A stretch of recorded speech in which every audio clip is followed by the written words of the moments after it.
What's up guys, DJ Darkbeat here bringing you another blaster review video. Today we are going to the mothership, Hasbro and Nerf. And we're going to be talking about a blaster that I think looks really cool and I have high hopes for, but I have not tried it out yet. So today we're going to be talking about the Nerf Elite Stormcharge Wild Edition. I just think this thing looks really cool. It comes with the stock and the muzzle attachment, but if this gets any kind of performance near a Stryfe, then I'm going to be quite happy with it. So let's take it out of the box and see what we're working with. Stick with me, guys. The Nerf Elite 2.0 Stormcharge with the Wild Edition paint job. Very nice looking paint job. It does have the suppressor muzzle brake in the front. Very nice. Pinhole sight. Carry handle on top. Front angled foregrip or hand stop. Detachable stock that is pretty solid. Rev trigger, firing trigger, and paddle mag release, which I like, and included is a 10 round mag and 20 elite darts. It is a very nice looking blaster. So now let's see how she performs. Okay guys, so here we go, the Nerf Elite 2.0 Stormcharge Wild Edition. What can I say? It feels good. This one is not as ergonomically fit to me as the Stryfe. The grip here is a little small. It does fit my hand completely, but it just feels weird. It's just small. Like, to activate the rev trigger, my hand just wraps all the way around the grip. It's just too, I guess, skinny, but my hand wraps all the way around the grip and it just feels weird. I actually have to back my hand off to the back a little bit at a little bit of a weird angle if I want to be able to activate the rev trigger and pull the firing trigger. Normally, if I have a good grip on it, I can barely activate the rev trigger, and it's just odd. The mag release is nice. That is nice and close. Since it is a little tight over here, it's very easy to activate the paddle mag release with your middle finger, or you can just come down and do the quick drop, you know, with your thumb. I do like these mag releases. It is very close. This can, for a user my size, with my size hands, can probably accidentally be tapped, and you could have an issue there, but overall I don't see any problems with that. You have a carry handle up top, tack rail up top, and another rail on the side. It comes with the stock. I believe this stock we have seen this before. This is from the Modular series. I have one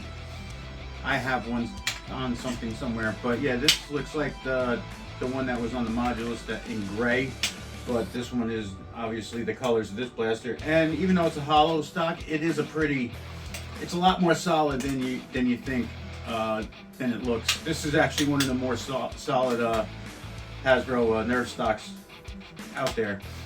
It comes with the suppressor muzzle attachment, you know, muzzle brake. It is rifled. There will be a little bit of drag, so when we do some numbers, we'll do it with and without this.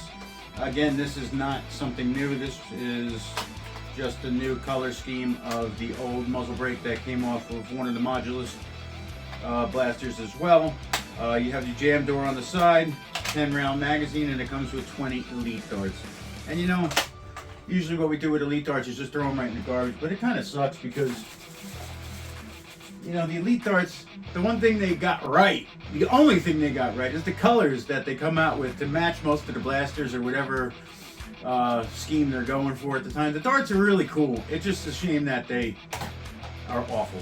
So, I mean, they're unusable. But for testing purposes, to compare apples to apples, we will start with the elite darts, as always, just to see how they perform.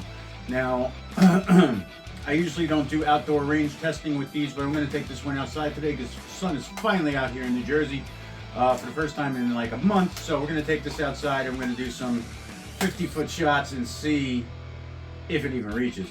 But first, let's take it over to the chronograph, get some numbers, see what we're working with, and then we'll go from there. All right, so stick with me, guys. Okay, guys, so let's get some numbers here. I'm going to take 5 shots with the muzzle attachment on, and I'm going to take 5 shots without, see if there's any difference in the FPS. And let's keep our fingers crossed, because I'm not hoping for much, but if we can get near stock Stryfe performance, then there is hope for this blaster. All right, here we go. 56.7, 57.7, 60.6, 58.3, 59.3, 61. All right, I'm going to take the muzzle attachment off now and see if we can get a little bit better than that. All right, here we go. 64.2, 66.2, 66.5, 67.2, and there we go. Yep, so we did get a little bit better performance with the muzzle attachment off. So you know what, that might be the way to go. We're right around where the Stryfe was. So you know what, without the muzzle attachment, we have some potential here. Okay guys, so in the spirit of fair play, before we bring it outside, I am going to take some shots at the target inside to see how accurate it is, because I don't have too much faith in the 50-foot range and accuracy test outside. So let's see if we can get any kind of accuracy out of this thing in here. Be going for the top target on the dart catch, 25 feet. 5 shots with the muzzle attachment on, and I will take it off. But as far as close quarters, the muzzle attachment is probably going to add accuracy in theory. So actually, let me take the first 5 shots with it off, and then next 5 will be with it on. All right, here we go.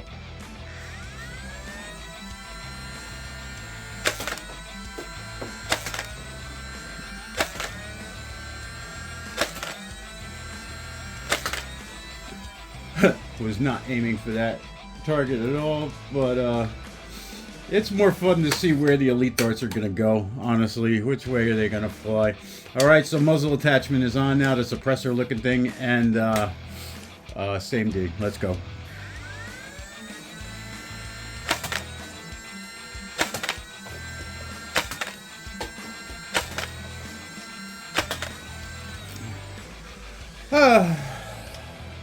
All right, guys, so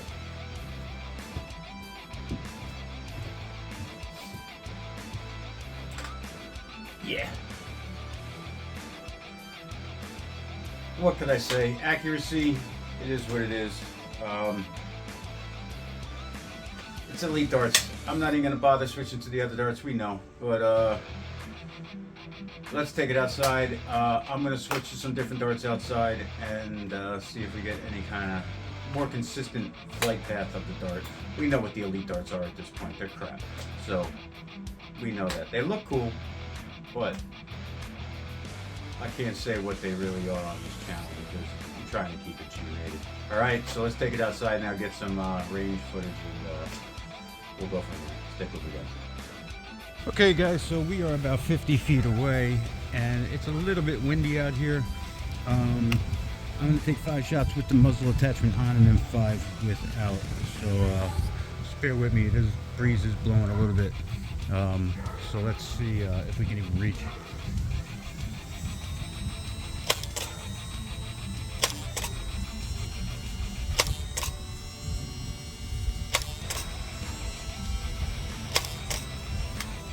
Alright, I'm going to take the muzzle attachment off now.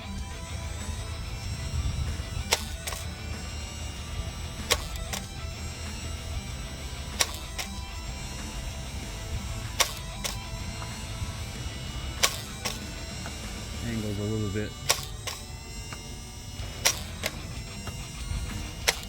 Hey, the angled shot almost got there. Alright, but that's kind of what we expected. Alright, let's take it inside and get to the conclusion. Okay guys, so the Nerf Elite 2.0 Stormcharge looks really cool. The paint job is what sold me on it when I went to the store. Performance is actually not that bad. We were hitting into the upper 60s without the muzzle attachment on it. So, you know, it is around Stryfe. It's close. So, you know, it is what it is. I like the ergonomics of the Stryfe better as far as the handle and everything. You know, the grip goes. It just fits my hand a little bit better. It's a little bit thicker. This is comfortable, but just not for the way everything is positioned. I mean, like I said, if you got a grip on this, got a full grip on it right now, I gotta really kind of like squeeze into more of the back of my middle finger to activate the rev trigger. I'm not like snapping it with my finger the way I like to do it, and then you know, to activate the trigger. Now, there's something strange about this blaster. I don't know. Revs without the magazine, jam door open, so I had that working, and all of a sudden it'll stop and it won't rev at all. There's got to be some kind of weird lock in here, but the fact that, see, now no rev with the jam door open. It'll rev with the magazine out though, but sometimes, see, now it won't even rev with it. There's a weird lock in here. Anyway, but now you see that. So there's a weird lock in there. Sometimes it works. You can actually feel when the rev trigger gets locked out. It just feels dead. But anyway, so you got a carry handle on top, rail on the side. The box says 4-in-1. Basically, that means you can have it with the stock, without the stock, with the muzzle brake, without the muzzle brake, with the stock, without the muzzle brake. So there's 4 different combinations. Broken down into its barest form, this is what you got. This little guy right here. This is pretty. That's pretty sweet. I wouldn't mind modding this up and having this little guy. You got a sling here. I mean, this is nice and easy to carry. I mean, this is just basically an overgrown pistol with a magazine. So very cool in terms of breaking it down to its base form, and it performs better without the stuff on it anyway. Looks cooler with the other stuff on it. I do like this stock. This is one of my favorite stocks because it looks flimsy, but it is solid. But down to its base components, you know, it looks pretty nice, and it's really easy to carry. So you do have a weird sling point here and a sling point here. This front foregrip is kind of comfortable, but again, made for a smaller hand. This sight that is built into the blaster is unusable with the stock. Without the stock, it is usable, but it is a pinhole sight. But it does work, but the only way to get up to it is without the stock. I mean, if you have the stock on it, you have to go all the way back here. Yeah, it's just without the stock. But overall, I mean, I like the blaster. The color, again, is what sold me on it. And, you know, it comes with 20 Elite darts. Not that that makes a difference, because Hasbro, at this point, why even bother giving us darts? Just, if it's going to save money on the blast, just take the frickin' darts out, because they suck. I mean, you guys are not even in the same realm of reality with any other company in terms of darts. So I don't even know what, and they're the most expensive. It doesn't make any sense. Come on, stop trying to steal money and do something good for a change. Put me in charge of marketing, and I guarantee you I'll make your company billions in whatever. I'm not going to get into that. But it is a nice blaster, great for younger nerfers. It's always fun to have a flywheel blaster where you don't have to worry about priming or anything like that. No strength required, and you can fling some foam, have some fun with the kids. That's nice.